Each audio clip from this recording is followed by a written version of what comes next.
do Supremo Tribunal Federal, Luiz Edson Fachin, segue esperançoso com a aprovação do Código de Conduta para os magistrados. Em uma conversa hoje com jornalistas, ele destacou que alguns dos ministros, avaliam que o texto precisa ser avaliado por mais tempo, com o objetivo de maturação no colegiado. Janaína Camelo, aqui com a gente, essa proposta deve ser discutida ainda em 2026? Essa é a esperança, pelo menos, do ministro? É sim, Tiago, foi o que o ministro disse, pelo menos a avaliação. Agora, para ser aprovado é outra questão, porque ele diz que uma proposta já finalizada sobre um código de ética para ministros do Supremo vai ser colocada em votação ainda neste ano, embora o ministro Edson Fachin admita que uma ala do STF é contra a criação de código de ética em pleno ano eleitoral, né? Ele admitiu isso.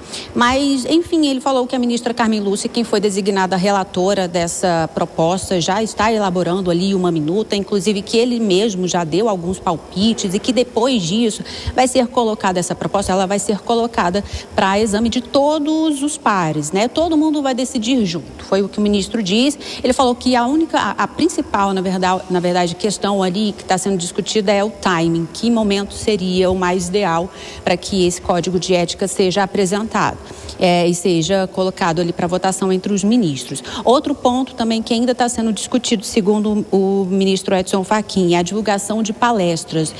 Se os ministros devem receber por ministrar palestras, ele entende que sim, que é legítimo, inclusive ele diz que é uma atividade própria de quem está como professor ministrando parte de seu conhecimento. O que está sendo discutido também é quanto à divulgação desse valor que está sendo recebido, se isso deve ser divulgado publicamente e se deve ser também divulgado previamente essas palestras, o local dessas palestras, onde vão acontecer, isso muito por conta da segurança dos próprios ministros.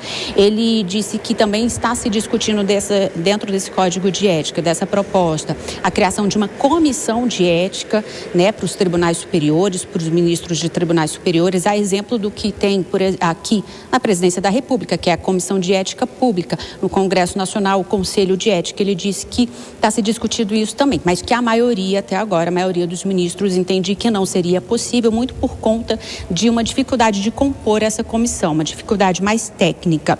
Ele disse também o seguinte, que o código é uma mudança histórico-cultural, porque, nas palavras do ministro, Tiago, quem age em desacordo com a regra ética precisa se sentir constrangido a repensar o seu comportamento e fazer uma autocrítica. E aí ele foi questionado também ali pelos jornalistas sobre a visão da população sobre o STF em relação ao caso do Banco Master. Críticas que o STF tem recebido. Ele diz que críticas fazem parte da democracia, mas aí falou a seguinte frase, abre aspas, juízes também erram e nós precisamos responder pelos nossos erros e nos submeter às críticas, fecha aspas. Tiago. Pois é, o presidente do Supremo nessa cruzada de conseguir, claro, o apoio dos magistrados também. Janaína Camelo, até daqui a pouquinho. Deixa eu chamar aqui a Dora Kramer, já eu vou ouvir o Vilela também. Ô Dora, de uma certa maneira, será que ele está lutando praticamente sozinho nessa história? E será que efetivamente é um código que pode sair nesse ano ainda? Acho difícil o esforço do ministro Fachin, do presidente do Supremo Tribunal, para recuperar a confiança, ou pelo menos parte da confiança da população no Supremo Tribunal Federal, realmente é algo a se destacar. Ele tem a companhia, pelo menos a única companhia explícita até agora, é da ministra Carmen Lúcia, que, aliás, é a relatora desse código de conduta, né? Mas eu acho muito difícil. Ele faz essa fala no sentido de tentar colocar o assunto em pauta, o assunto em voga, de modo a que uma pressão, de repente, de fora para dentro, possa convencer os pares deles de que isso é necessário. Isso pelo menos não resolveria a questão, claro que não, mas é um gesto. É preciso que o Supremo Tribunal Federal façam gestos na direção contrária aos gestos, às ações, às decisões, às palavras, aos atos, aos eventos que levaram a esse, eu não digo derretimento, mas perda significativa da melhor reputação do Supremo Tribunal Federal, porque ele é o guardião da Constituição, é profundamente importante que a população confie no Supremo. E essa, você chamou muito bem, Tiago, de cruzada. É realmente uma cruzada, mas eu, pelo andar da carruagem, o jeito que as coisas estão ali no Supremo, eu não acredito que ele consiga apoio para fazer um código de conduta e muito menos estabelecer uma comissão de ética.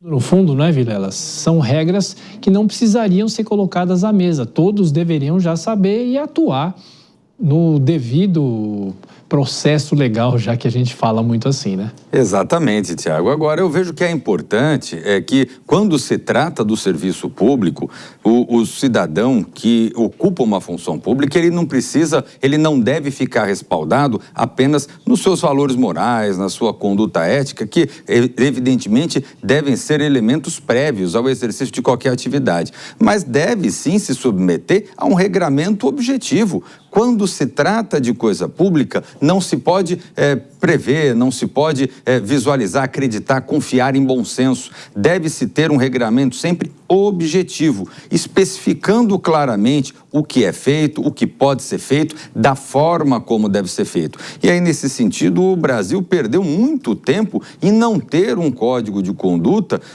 significativo em relação aos ministros do Supremo Tribunal Federal. Isso não devia vir agora, no momento onde o tribunal se encontra na berlinda, onde o tribunal passa por momentos delicados, momentos de certo constrangimento em relação à opinião pública. Deveria ter vindo lá atrás, por vontade própria do Supremo, no sentido de estabelecer e deixar claro que até seja os ministros atuais, seja os ministros que eventualmente venham a assumir a função, devem se pautar por determinados compromissos objetivos estabelecidos com o Estado brasileiro e com a opinião pública.